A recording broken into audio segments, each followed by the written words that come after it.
The village of Aponmu was a place of laughter, sweat, and togetherness. Children ran through the dusty paths with bare feet, chasing goats that strayed from their mothers. Women sang as they pounded yam in heavy mortars, their voices weaving through the air like threads in a cloth. Men returned from the farms in the evening, their shoulders glistening with sweat, carrying baskets of cassava, maize, and yams. Life flowed in a rhythm that everyone knew, a balance between work and rest, joy and sorrow, hunger and feast. The people of Aponmu believed that a home is a kingdom, and a meal is its crown. Food was more than just survival, it was love, respect, and pride. A woman was praised if her husband ate her food with a smile, and a man was respected if his wife never went hungry. In this village lived a young woman named Adunni. She was known for her striking beauty and her cleverness. Her hair was always neatly braided, her wrapper tied tightly around her waist, and her eyes, sharp and watchful, missed nothing. When she walked through the market, traders lowered their voices and men stole glances.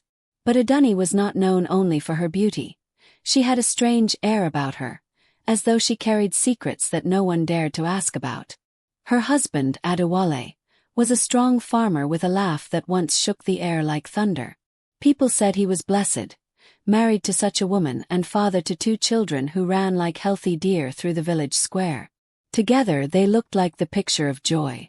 But behind the closed doors of Adunni's hut, something else brewed. Each morning before the rooster crowed, Adunni rose to prepare her husband's food. To outsiders, this was a normal duty of a wife, a mark of her respect. But what no one knew was that Adunni had a secret ritual. She would take a small blade, prick Adewale's skin while he slept, and collect a few drops of his blood in a calabash. She mixed it carefully into his soup, his porridge, or his stew. At first she told herself it was for love. An old woman in a distant village had once whispered to her that blood tied a man's soul to his wife's cooking. If you want him never to leave you, never to look at another woman, put a drop of his blood in his food. His stomach will crave you. His heart will never forget you. Adunni believed it. And for many years it seemed to work. Adewale came home early, ate only her food, and never once raised his voice against her. The villagers envied their bond. Ah, Adunni is lucky. Her husband loves her like palm oil loves yam, they would say. But love built on fear is like a pot set on cracked stones. It cannot last forever. One evening, as the sky glowed red with the setting sun, Adunni sat outside her hut, stirring a pot of egusi soup. She hummed softly, her children playing beside her. Adewale returned from the farm, tired but smiling. He washed his hands, sat down, and ate heartily. Adunni, this soup is sweet, he said between mouthfuls. No woman in this village can cook like you. Her lips curved into a smile, but her heart carried a secret heaviness. She wondered if he loved her because of the food, or because of what she put inside it. The days rolled into weeks, and the weeks into months. Adunni's life looked perfect from the outside, but inside, she began to feel trapped by her own secret. What if someone found out? What if Adewale discovered what she had been doing all these years? Would he ever forgive her? One night, while the crickets sang in the grass and the moon hid behind clouds, Adunni woke to fetch water. She glanced at her husband sleeping soundly beside her. The thought came again. Is it really love or only the blood? She carried the calabash of blood-stained water outside to wash it. The night was silent, the air cool. But then she froze. From the corner of her eye, she saw movement.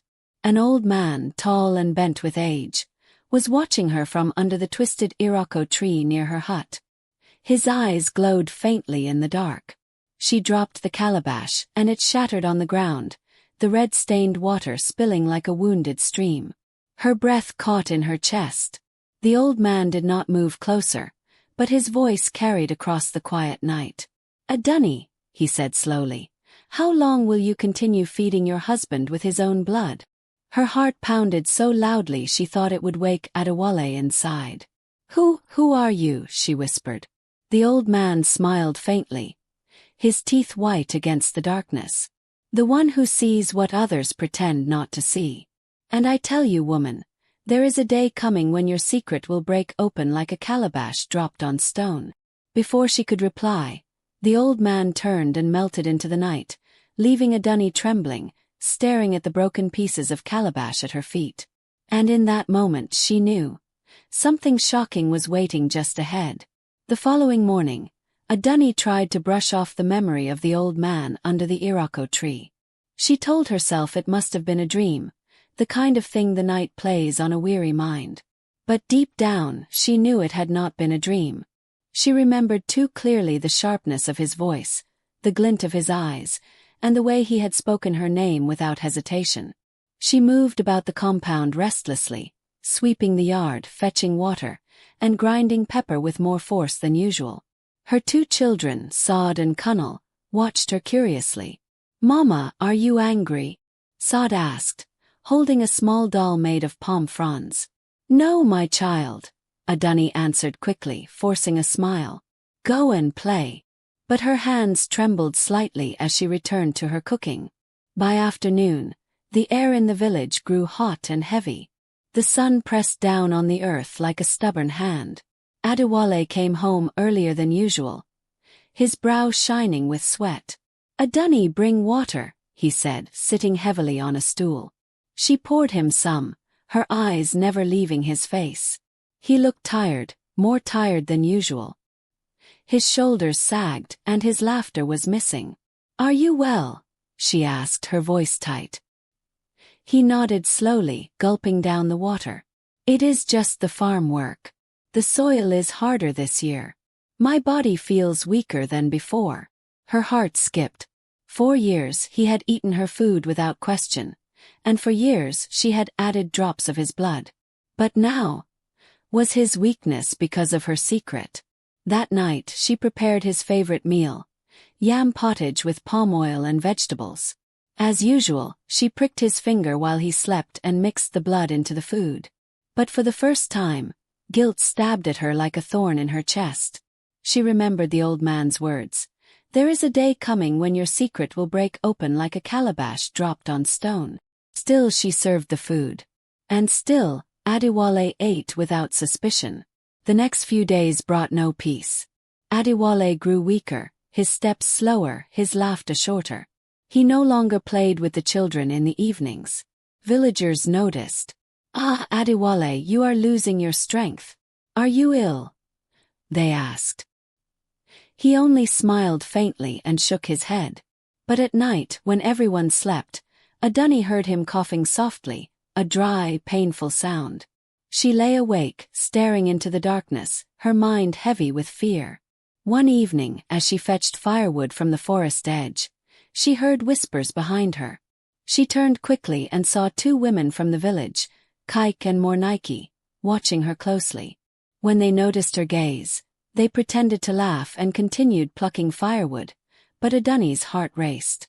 "Do they suspect?" she thought. "Do they know what I do in secret?" She carried the firewood back quickly, her eyes scanning the path, her ears straining for every sound. That night, as she prepared the evening meal, she could not bring herself to add the blood. Her hand shook too violently. Instead, she served Adewale plain soup. He ate quietly, but after a few spoons, he pushed the bowl away. "This food tastes different today," he said, frowning slightly. "Did you forget something?" Adunni froze. Her lips parted, but no words came. I tried a new spice," she stammered. He shrugged and lay down to rest, but the words rang in her head. "This food tastes different." And then came the moment that broke her completely.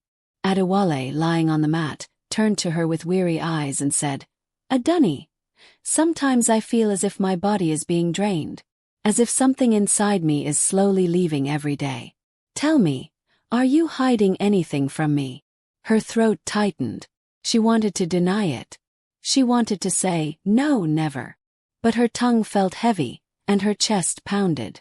At that exact moment, the wind outside rose sharply, rattling the door. The children stirred in their sleep. And in the hollow silence that followed, Adunni remembered the old man's voice again.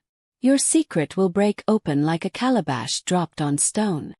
Her hand trembled as she reached for the clay pot of soup. She felt the walls of her secret life begin to crack. And then there was a loud knock on the door. Adewale sat up, startled. Who comes at this hour? Aduni's heart stopped. Could it be the old man from the iroko tree? The knock at the door was heavy and slow, like the beating of a drum at midnight. Adewale rose to his feet, though his steps were weak. Who comes to a man's house at this time? He asked loudly. But no answer came, only silence. Aduni's heart pounded. She thought of the old man under the iroko tree, of his glowing eyes and his warning. She clutched her wrapper tightly as if it could shield her from whatever waited outside. Finally, Adewale pushed the wooden door open. The night air rushed in cool and sharp. At the threshold stood no one, only a small clay pot, covered with palm leaves. Adewale bent down and lifted the leaves. Inside the pot lay red soil and 3 feathers, one black, one white, one brown. He frowned. Who left this here? Aduni's hand shook so badly she almost dropped the cooking spoon. She knew what it meant. The elders often spoke of such things. Tokens of warning, signs that a secret had been seen, charms left by someone who knew too much. She whispered, "Close the door, Adewale. Please close it now." But her husband only stared at her, confused. "Why do you tremble? Do you know who left this?" Her lips moved, but no words came. She carried her fear back into the kitchen and busied herself with cleaning, though her mind was no longer on the chores. That night she could not sleep. She lay awake, staring at the roof, while Adewale's breathing grew shallow beside her. She thought of the clay pot at the door, the old man's warning, and her husband's growing weakness. By dawn she made a decision. She tied her wrapper, carried a small calabash of water, and walked quietly out of the compound. The village was still, the air thick with morning mist. She followed the narrow path past the farms, past the river where women fetched water, until she reached the edge of the forest. There she sought out Mama Ifan, an old woman known for wisdom. People came to her when sickness had no cure, when children cried endlessly, or when spirits troubled dreams. Aduni had avoided her for years, fearing what the woman might see in her eyes. But now she had no choice. Mama Ifan's hut was small, with smoke curling from the thatched roof. The old woman sat outside, pounding herbs with a stone. Her eyes were milky with age, yet sharp as spears. "Aduni," she said before the younger woman could even greet. "At last you have come." Aduni's knees weakened. She had not spoken her name, yet Mama Ifan called her like one who had been expecting her. "Sit," the old woman said. "Your hands are stained, though no one in the market can see it. But the earth sees, the spirits see, and your husband's body has begun to feel it." Tears filled Aduni's eyes. "Mama, I did it for love. I did not want him to leave me. I only gave him drops of his own blood, nothing more." Mama Ifan raised a hand sharply. "Silence. Do you think blood is a small thing? Blood is life. Blood is covenant. When you turn a man's blood into his food, you tie him with chains he cannot see. And chains that bind a heart always leave wounds." Aduni's sobs escaped her throat. "What must I do? Tell me what to do, Mama. I fear he will die." The old woman's face grew grave. "There is a journey you must take. You must go beyond the river, into the sacred forest where the iroko stands tall. There you will meet one who can cleanse what you have done. But beware, every path has its price. If you do not go, your husband's breath will weaken until it stops. If you go, you must face trials that will test your soul." Aduni wiped her tears with the back of her hand. "I will go. I must save him." Mama Ifan leaned forward, her voice lowering to a whisper. "Do not delay. Tonight when the moon rises, set out. Carry nothing but a calabash of clean water and your courage." Aduni nodded, fear and determination wrestling in her chest. As she turned to leave, Mama Ifan called after her. "One more thing, child. Not everyone you meet on this journey will wish you well. Some will laugh at your pain. Some will trick you. Some will help you. Open your eyes wide, and do not believe every smile. By the time Adani returned home, the village was awake. Women chattered in the market. Men sharpened their cutlasses for the farm. Children splashed in puddles left by the night rain. But to Adani everything felt different. Every face seemed to hide a secret. Every laugh carried a warning. That evening she prepared Adewale's food without blood. He ate slowly, frowning. "This food, it still tastes different," he murmured. Then he lay back, his breathing shallow, his body weaker than before. Adani sat beside him, tears burning her eyes. She had only a few hours before night fell.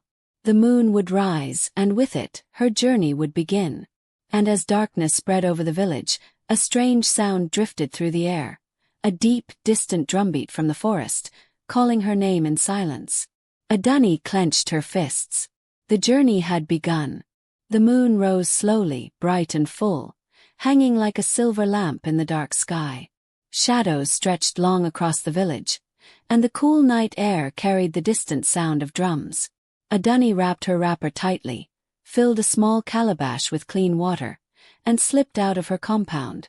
She glanced back once, seeing Adewale asleep on the mat, his chest rising and falling weakly. "I will save you," she whispered. Then she walked toward the forest path. The village was silent, but her footsteps sounded loud in her own ears. Every rustle of leaves made her heart jump. The elders always warned children, "Do not wander near the sacred forest at night. Spirits walk there, and not all of them are kind." But Adani's fear could not hold her back. She reached the riverbank, where the moonlight danced on the rippling water. She bent down, touched the surface and whispered, "Spirits of the water, do not harm me. I come to make right what I have broken." The river responded with silence. She stepped carefully across the wooden bridge and entered the forest. The sacred forest was alive in ways the village never was. Owls hooted from hidden branches. Fireflies lit up the trees like moving stars. The air was thick with the scent of earth and leaves, and every gust of wind seemed to whisper her name. "Adani!" She froze. The voice was soft, almost like a child's, coming from her left. Slowly she turned, and saw a small figure sitting on a tree stump. It was a boy no older than her own son Kunal. His eyes were wide, his skin pale, and he smiled at her. "Where are you going, woman?" the boy asked sweetly. Adani hesitated. Mama Efan's warning rang in her head. "Not everyone you meet will wish you well. Some will laugh, some will trick, some will help." "I am going to the Irako tree," she said carefully. The boy giggled, his teeth too sharp for a child. "The Irako tree is far, and the road is full of teeth and claws. You will never make it alive unless I help you." Her heart pounded. "And if you help me, what will you ask for in return?" The boy's grin widened. "A sip of the water you carry. Just a sip from your calabash, and I will show you the path that is safe." Adani clutched the calabash tightly. Mama Efan had told her to carry only clean water. She knew it was no ordinary water. It was her only weapon, her only shield. If she gave it away, would she still have the strength to finish the journey? She stepped back. "No, this water is not for you." The boy's face twisted into anger. His eyes glowed red, his voice deepened. "Foolish woman." Then face the forest alone. In an instant, he vanished into smoke, and the trees around her groaned as if they had come alive. Branches stretched down like arms, blocking her path. The forest floor shook, and shadows rose up, forming shapes of animals with glowing eyes. Hyenas, snakes, and jackals. Adani's knees shook, but she remembered Mama Efan's words. "Carry nothing but clean water and your courage." She uncorked the calabash, lifted it high, and splashed the water in front of her. The moment the drops touched the earth, light spread like a shield. The shadows hissed and shrank back, the branches pulled away, and the ground grew still. Breathing hard, Adani tightened the cover on the calabash and whispered, "I will not fail." She walked deeper into the forest. Time lost meaning, Every step felt longer than the last. Her body ached, but her mind stayed sharp. Finally, after what seemed like hours, she saw it. The great Iroko tree, rising taller than any she had ever seen. Its trunk was thick and ancient, its branches spread like a giant's arms, and its bark glowed faintly in the moonlight. She stepped closer, her heart beating fast. But before she could reach it, a deep voice rumbled from above. "Who dares come before me at night?" A dunny fell to her knees. "It is I, a dunny of Aponmu village. I have come to make right what I have broken." The ground shook as a figure stepped out from behind the Iroko. It was the old man she had seen by her hut, his eyes glowing faintly just as before. "I warned you," he said, his voice heavy. "Now you must face the trials, or your husband's life will end."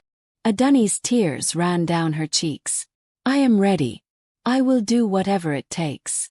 The old man's face softened, but his eyes remained stern. "Then listen well.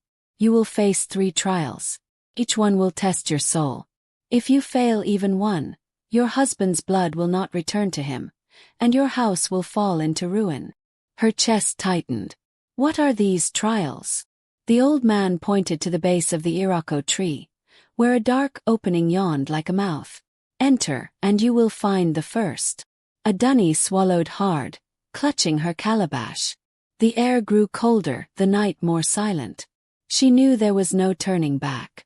She stepped into the hollow of the Iroko, her body swallowed by darkness.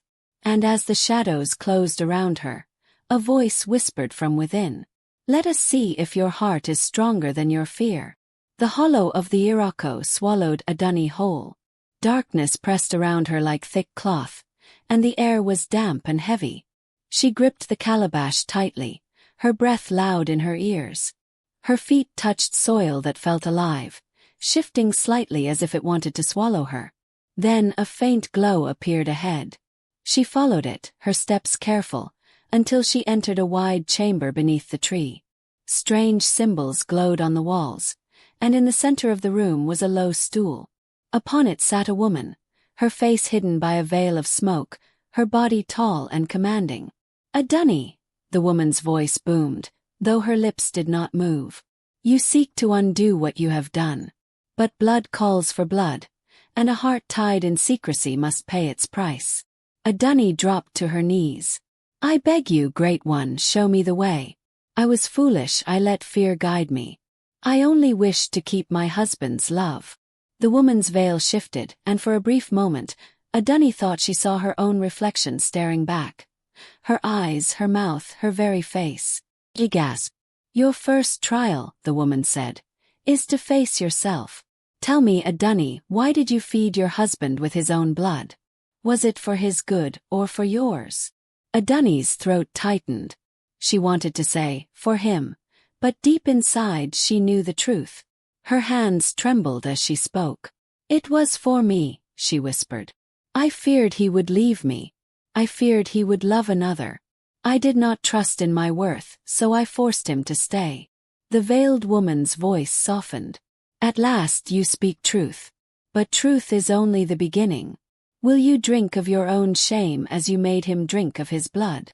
Before a dunny, a clay bowl appeared, filled with dark liquid that shimmered strangely. She knew it was not blood, but it carried the weight of her deeds. She trembled. "If I drink, will I live?" "That is not the question," the woman replied. "If you drink, you may suffer. If you do not drink, you will surely fail. Choose." A dunny closed her eyes, lifted the bowl with both hands, and drank. The liquid burned like fire down her throat, filling her chest with heat. She coughed, tears streaming down her face. Images flooded her mind. Adewale laughing with her in their youth, her children playing, her secret cuts and calabashes of blood, the old man's warning. Then the pain faded and calm washed over her. The bowl vanished. "You have passed the first trial," the woman said. "But greater tests lie ahead." The chamber shifted suddenly, the walls twisting like snakes. The ground split beneath her feet, and she fell into another darkness. When she landed, she found herself in a field of fire.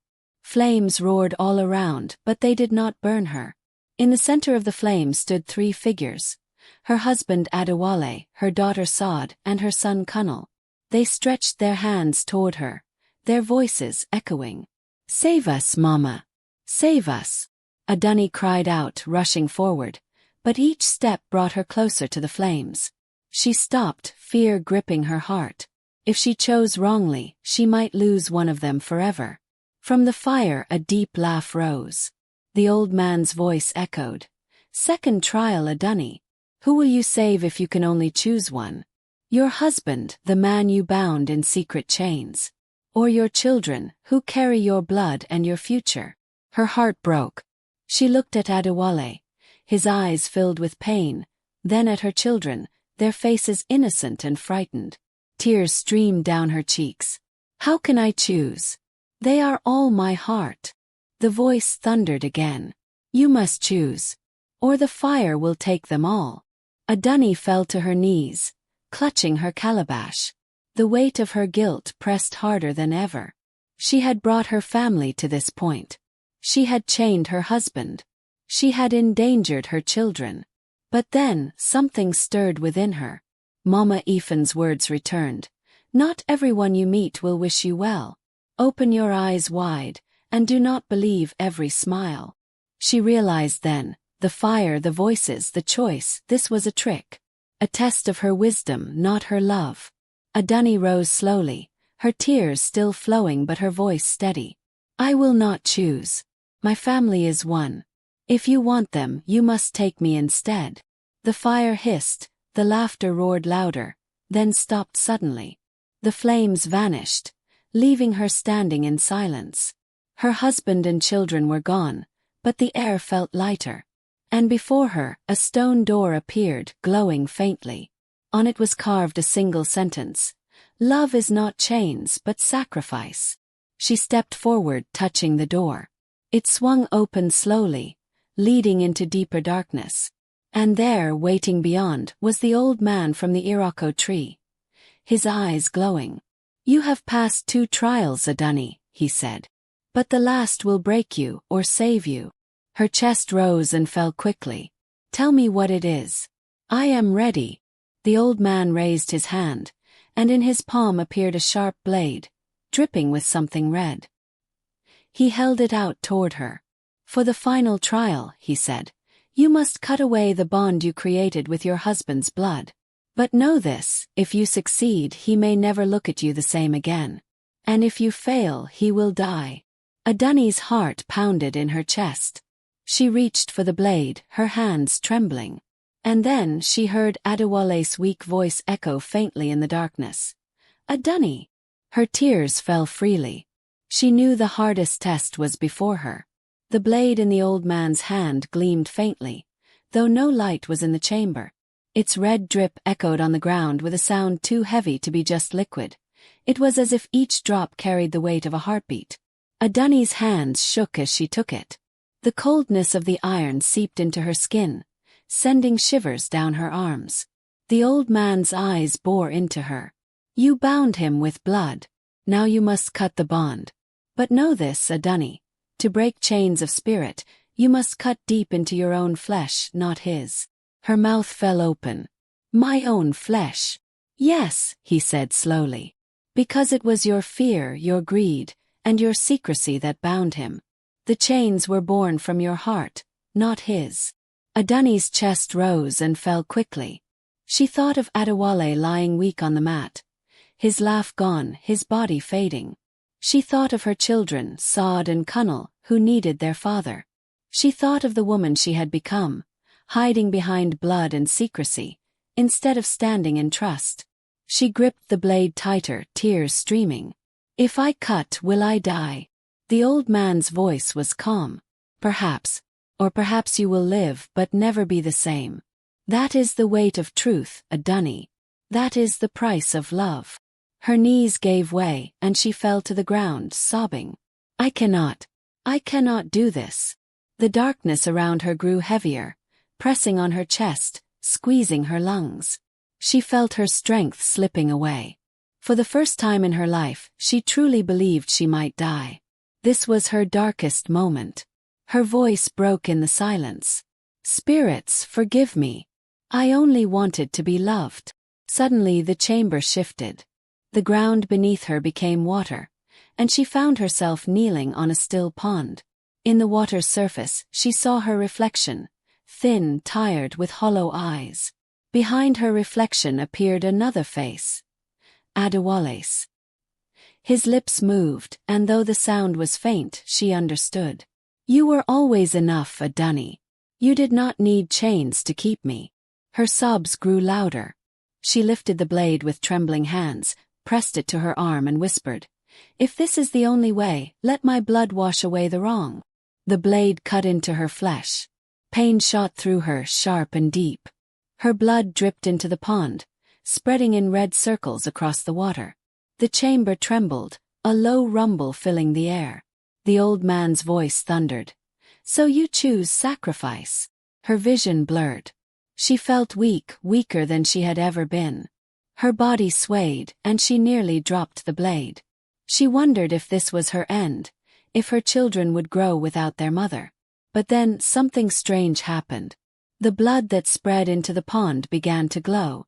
The red turned to gold, and the circles became waves of light. The pain in her arm faded, replaced by warmth that traveled through her body, filling her with strength she did not know she had.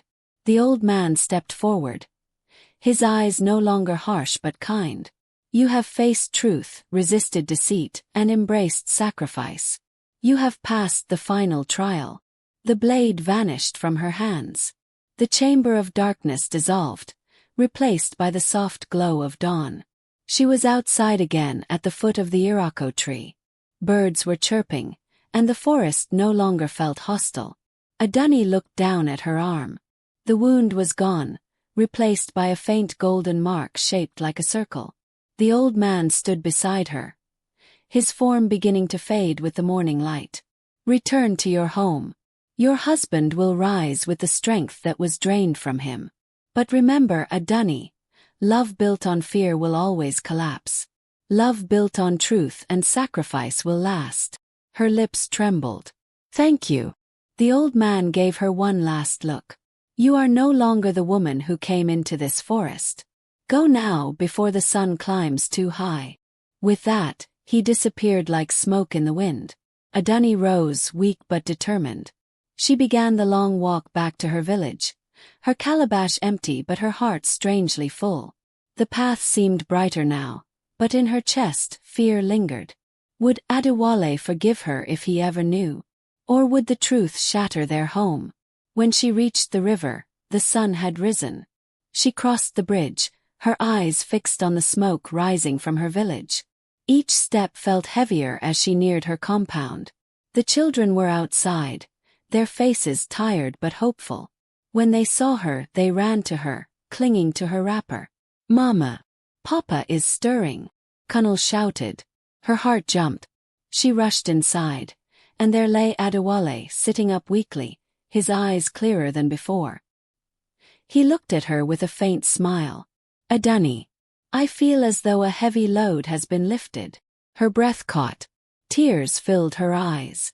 She wanted to fall into his arms to confess everything, but her lips would not move. Instead, she sank to her knees beside him, holding his hand tightly. But deep inside she knew, this was not the end. The trials may have restored him, but the truth still lived in the shadows between them. And the day would come when Adewale would demand to know why his life had nearly slipped away. The morning in Aponmu broke with songs from birds and laughter of children running through the dusty paths. But inside Adunni's compound, the air was heavy with silence. Adewale sat propped against the wall, his body weak but no longer fading. His eyes, however, were sharper than they had been in weeks. Adunni moved quietly around him, bringing him water, helping him sit, and serving light meals. For the first time in many years, she did not add blood to his food. Each time he ate, her heart trembled, waiting for him to complain, waiting for him to reject it. But Adewale ate slowly and said nothing. His silence was heavier than any words. By the third day, he was able to stand and walk around the compound, though unsteadily. Neighbors came to visit, rejoicing at his recovery. "Ah, Adewale! We thought the earth had almost claimed you. Surely the gods have smiled upon your house." Adewale only smiled faintly, thanking them. But whenever his eyes met Aduni's, she felt as though he could see deep into her soul. That night, after the visitors left and the children had fallen asleep, Adewale called softly, "Aduni, sit." Her heart pounded. She obeyed, kneeling beside him. He looked at her for a long time, his eyes searching her face. Finally he spoke. "For weeks, I felt something draining from me, as though my spirit was being eaten.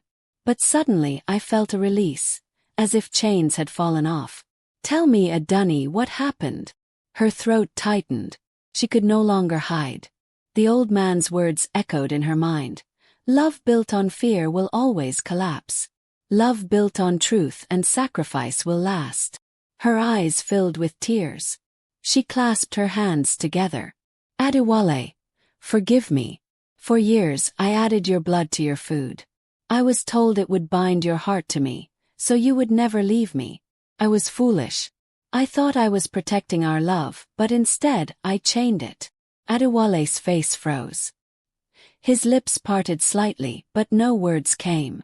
She bowed her head, her tears falling freely. "When you grew weak, I knew my secret was killing you. I went to the sacred forest, faced trials, and cut the bond with my own blood. That is why you live today. But if you choose to hate me, I will accept it. If you choose to cast me away, I will not fight. I only beg for your forgiveness." The silence stretched. Her sobs filled the room, and she dared not lift her eyes. At last Adewale spoke, his voice low but steady. "Aduni, you betrayed me. You fed me my own life in secret, and I trusted you. That wound is deep." Her chest shook with sobs. "But," he continued, "you also walked into danger for me. You faced spirits and cut your own flesh to free me. That sacrifice is not small. If you truly learned your lesson, then perhaps this wound can heal." Aduni lifted her head slowly, her eyes wide with hope. "You forgive me." He sighed, his gaze heavy. "Forgiveness is a road, not a moment. I will walk it. But, Aduni, from this day there must be no more secrets between us. No more fear, no more chains. If love cannot stand by itself, then it is not love." She nodded quickly, her tears still falling. "Yes, Adewale. No more secrets." The days that followed were slow but filled with change. Aduni no longer lived in fear of being abandoned. She no longer turned to charms or whispers from strangers. Instead, she woke early, cooked with love, and spoke openly with her husband. Still, the villagers began to whisper. They noticed the change in her household. Some said, "Aduni went to the forest." Others said, "She dealt with spirits to save Adewale." Children even sang songs by the river. Aduni's soup, sweet and red, kept her husband in her bed. The shame of those whispers burned her. But instead of hiding, she chose to speak. One evening in the village square, when people gathered after the day's work, she stood up before them. Her voice trembled, but she spoke. "People of Aponmu, I was foolish. Believed lies. I thought fear was the same as love, so I used blood to chain my husband to me. It nearly killed him. But I learned that love is not chains. Love is sacrifice, trust, and truth. Let my mistake be your lesson." The crowd fell silent. Some gasped. Others nodded slowly. Mama Ifan, sitting among the women, gave a faint smile. Adewale stood beside his wife, placing his hand on her shoulder. "She speaks truth. Let us not hide our faults but learn from them." That night, as they walked home, Aduni felt lighter than she had in years. For the first time, she no longer carried her secret as a burden. But the forest was not finished with her. As she slept, she dreamed again of the old man under the iroko. His voice was soft but firm. "Aduni, you chose truth, and you saved your house. But remember, every choice lives on, and the forest does not forget. A day will come when your children will be tested, and they will look to your story as their guide. Do not let them repeat your error. Adunni woke with a start, her body drenched in sweat. Beside her, Adewale slept peacefully, his chest rising and falling with steady breaths. She knew the final test was not only about saving her husband, it was about planting a lesson for the generations to come. And that lesson would soon be put to the test. The village of Aponmu awoke to a new season. The rains had softened the soil, the yam tendrils crept proudly from the earth, and laughter once more filled the air. Adewale's strength returned slowly but surely. His laughter came back in pieces, like a drum being tuned after silence. Adunni walked with lighter steps, though her heart still carried scars. But harmony is not restored by silence, it is restored by truth. And truth, once revealed, spreads like fire in dry grass. One evening, the elders gathered in the village square to settle disputes. Goats bleated nearby, children played in the dust, and young men sharpened hoes. Adunni knew the moment had come. She stepped forward, her voice clear and steady. "My people," she said, "you know me as Adunni, wife of Adewale. I must confess before all. I sinned against my husband. I fed him his own blood, believing it would keep his love. But it nearly destroyed him. I have faced spirits, I have faced myself, and I have learned that fear cannot build a home. Only trust and sacrifice can." The square grew silent. Whispers rustled like dry leaves, but no one laughed. Mama Ethan, leaning on her staff, rose slowly. "What this woman has done is grave, but what she has admitted is greater. The forest does not waste its lessons. Let every woman and every man here hear it well. Never bind love with deceit. If it is true, it will stay. If it is not, let it go." The elders nodded, their voices deep with agreement. One spoke. "Her shame has become wisdom for all. Let no one mock her, for she has walked where few dare to walk." Adewale rose beside his wife. His voice carried the weight of a man who had seen death and returned. "I was betrayed, but I was also saved. My wife cut her own flesh to free me. To choose forgiveness. Let this matter end here, not as a curse, but as a warning." The villagers murmured their assent. Children stared wide-eyed, remembering every word, while mothers and fathers pressed the lesson into their hearts. That night, Adunni sat with her husband outside their hut. The moon was full again, shining on their compound. The children played nearby, their laughter rising into the night sky. Adewale looked at her, his eyes softer than before. "Adunni, our love will never be what it was, but it can be something new, built on truth, not fear. Let us walk that road." Her tears fell silently, but they were tears of release. "Yes, my husband. No more secrets." And so, harmony slowly returned to their home. The villagers, too, carried the story in their hearts. Years later, when a young wife was tempted to seek charms to bind her husband, the elders would remind her, "Remember Adunni? She cooked her husband's food with his own blood, until one day, something shocking happened. Love is not chains. Love is sacrifice."